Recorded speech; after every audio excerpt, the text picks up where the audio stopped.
Saudara-saudari dalam Tuhan, selamat siang, selamat bertemu kembali di dalam katekese singkat dan sederhana tentang tema-tema iman yang kita renungkan selama Pekan Suci dan secara khusus pada Trihari Suci, ketika kita bersama-sama ingin mengikuti Tuhan kita Yesus Kristus pada hari-hari yang menjadi puncak hidupnya, hidup dalam ketaatan yang utuh kepada Bapa sampai dia mati di kayu salib. Hidup dalam cinta kasih yang tidak pernah pudar kepada semua orang, kepada murid-muridnya, kepada kita semua, yang membuat dia juga merelakan nyawanya demi kasihnya yang besar kepada kita. Ada satu ungkapan yang selalu kita dengarkan setiap kali kita mengikuti kisah sengsara Tuhan kita Yesus Kristus yang kita baca pada hari Jumat Agung ini. Terutama kalau kita mengikuti kisah-kisah sengsara yang dikisahkan di dalam Injil-Injil sinoptik. Ketika tubuhnya tak berdaya, tergantung di kayu salib, Yesus terpaku dalam kesendirian. Ia ditinggalkan oleh murid-muridnya, dihinakan oleh para pemimpin negeri, oleh para imam-imam kepala, dicemooh oleh para serdadu. Bahkan dua penjahat yang disalibkan dari kanan dan kiri Yesus itu ikut mengolok-olok dia juga. Semua meninggalkan dia. Bahkan mungkin juga Allah tidak lagi mempedulikannya. Suaranya memecah kesunyian ketika ia berseru, Eloi, Eloi, lama sabachthani. Dan begitu dahsyatnya kata-kata ini, sehingga para penginjil pun merasa perlu untuk mempertahankan kalimat ini, seruan ini di dalam bahasa Aram, bahasa yang digunakan oleh Yesus sendiri. Dan baru sesudah itu mereka memberikan terjemahannya untuk kita. Allahku, Allahku, mengapa engkau meninggalkan daku? Setelah perjuangan dan pengabdian hidup tanpa pamrih, kini ia tergantung di palang kehinaan itu. Di manakah mereka yang semula memuja-muja, mengeluh-elukan dia? Di manakah mereka yang berjanji untuk siap sedia mati bersama dengan Yesus di Yerusalem? Semua meninggalkan dia, bahkan seolah-olah Allah pun tidak menganggap dia lagi. Ditinggalkan oleh orang-orang yang paling dipercaya selalu menjadi pengalaman yang buruk bagi setiap orang. Orang merasa terhina dan diabaikan, kesetiaannya dikhianati, bahkan derita dan kematiannya tidak membangkitkan peduli. Ia termenung dalam tanya, untuk apa ku perjuangkan semuanya ini? Mengapa dia tidak peduli? Bahkan seruanku pun tidak sampai ke telinganya lagi. Yesus mengalami saat-saat derita yang hebat. Keringatnya menetes, bagai tetes-tetes darah yang tertumpah ke tanah. Dan di Getsemani ia berdoa, ya Bapa, sekiranya mungkin biarlah cawan ini berlalu daripadaku. Ia masih bertanya, adakah pilihan lain selain meminum cawan penderitaan ini? Kalau pilihan itu ada, biarlah cawan itu berlalu. Tetapi Yesus tidak membutuhkan waktu begitu lama untuk sampai pada keputusan hatinya. Ia memantapkan hatinya untuk mengatakan, bukan kehendakku, tetapi kehendakmu terjadilah. Ia mengajar para muridnya untuk berdoa, terjadilah kehendakmu di atas bumi seperti di dalam surga. Dan kini ia menghayati doanya itu justru ketika dia tergantung di kayu salib. Ia memilih untuk melaksanakan kehendak Allah dan bukan kehendaknya sendiri. Saudara-saudari dalam Tuhan, perhatikanlah rasa batin kita. Ketika kita mendengar Tuhan Yesus berseru, Allahku, Allahku, mengapa engkau meninggalkan aku? Apa yang tumbuh dalam rasa perasaan kita ketika mendengar Tuhan yang kita muliakan itu berseru, seolah-olah dia merasa sendirian, ditinggalkan oleh Bapanya. Bukankah Allah itu adalah Bapanya? Bukankah Yesus selalu menaruh kepercayaannya kepada Allah seutuhnya? Tetapi mengapa dalam hari-hari yang menjadi puncak hidup Yesus ini, Yesus yang semula merasa selalu bersama dengan Allah, sekarang merasa ditinggalkan.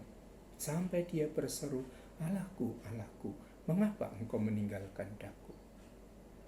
Apakah Yesus diam dalam keputusasaan pada saat itu? Merasa tidak dipedulikan lagi oleh Allah? Ataukah sebetulnya ada pengalaman iman yang dialami oleh Yesus, yang diungkapkan oleh Yesus ketika dia tergantung di kayu salib itu?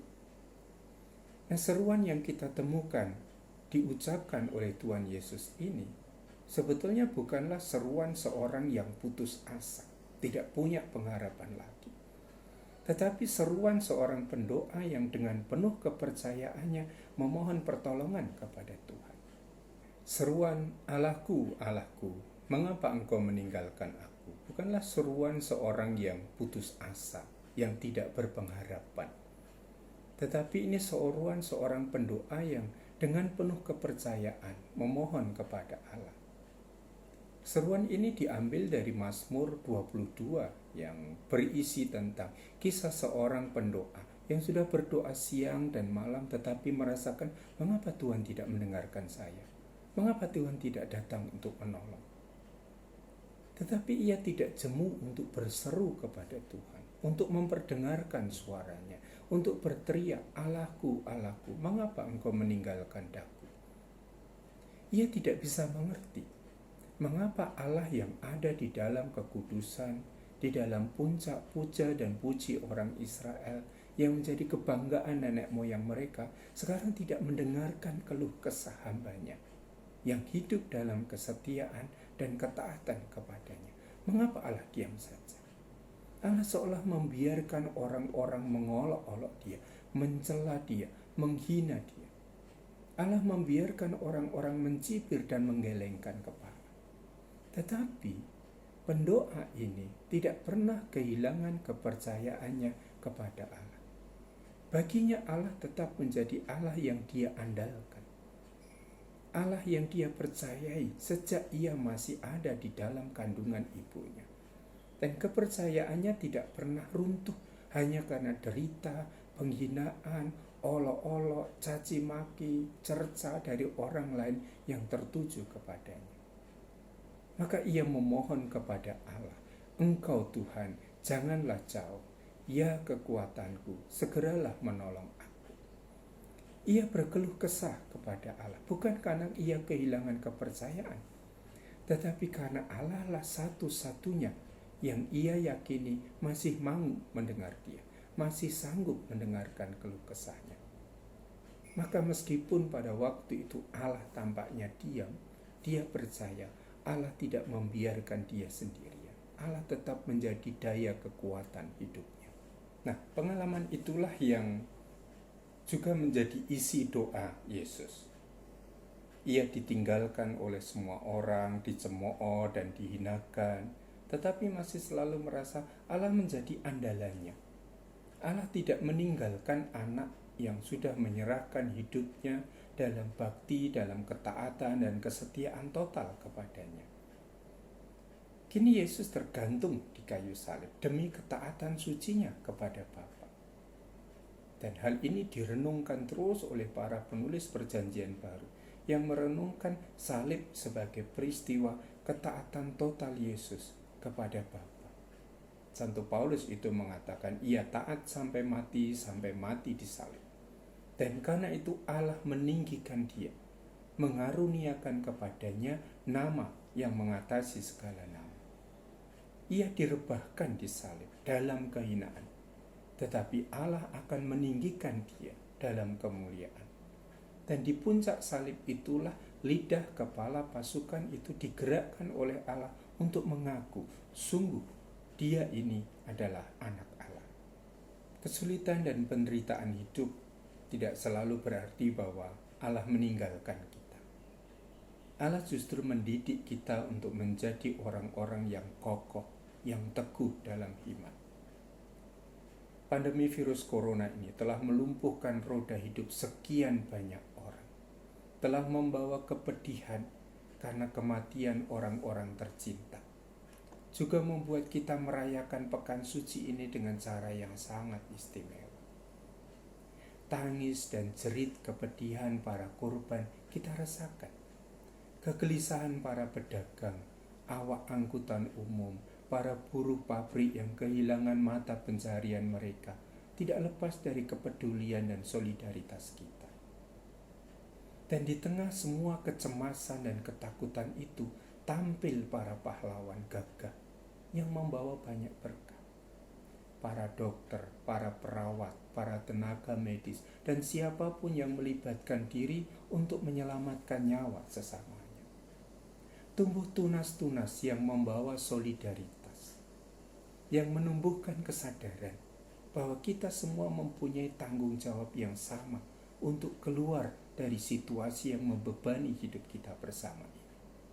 Ada inisiatif-inisiatif luhur yang dimunculkan, mengumpulkan dana, mengumpulkan sembako, memberikan alat perlindungan diri, atau juga membuka rumah untuk menjadi tempat berteduh bagi saudara-saudari kita yang tidak mempunyai tempat untuk sekedar berteduh.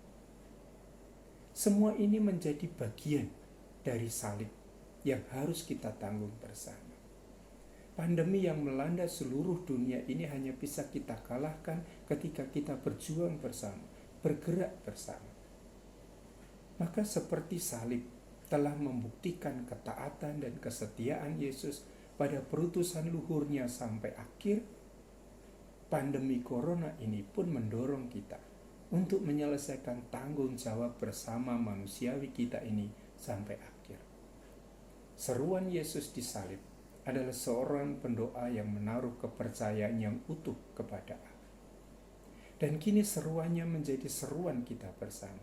Dan bersama Yesus kita memohon kepada Bapa, "Ya kekuatanku, segeralah menolong aku."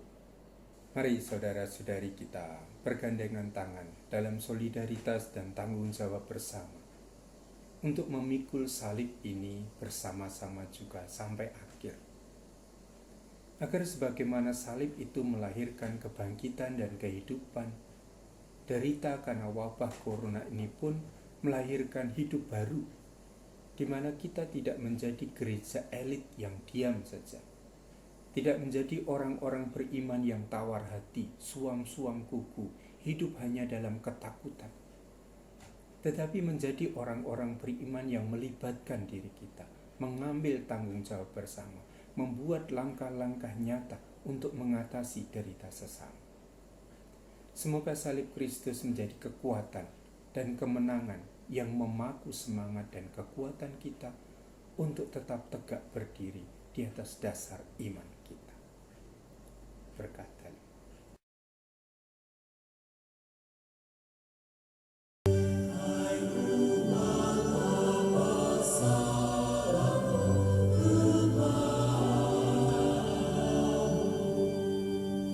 Jawa